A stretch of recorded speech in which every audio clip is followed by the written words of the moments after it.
There's a problem. We often use this verse as though God was speaking directly to an individual who was about to have a wonderful life. Israel had been taken into exile. They were living in Babylon. They were not sitting around having the best vacation of their lives. They were experiencing judgment, displacement, uncertainty, and suffering. And God tells them something incredibly important. He tells them that their situation isn't permanent.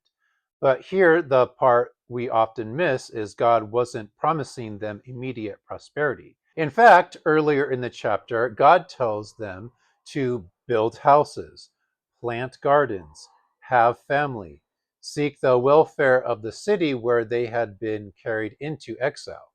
And then God tells them that after a period of time, he will bring them back.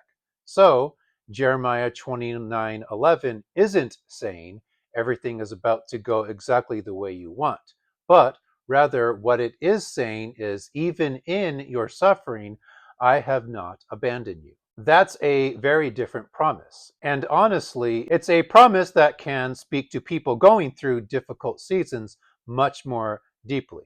Maybe you're in a season where you don't understand what God is doing. Maybe you've been praying for something for years. Maybe your life doesn't look anything like what you imagine. Jeremiah 29:11 doesn't necessarily mean that God is promising you the exact future you want. It means you can trust in your future is not outside of God's knowledge.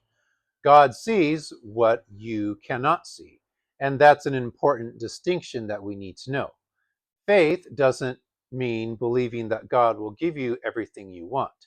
Faith means trusting God even when I don't know what He's doing. Sometimes the greatest act of faith isn't saying, God is going to give me my dream. Sometimes it's saying, God, even if this doesn't turn out the way that I want, I still trust you. That's the kind of faith Jeremiah 29:11 is actually saying here.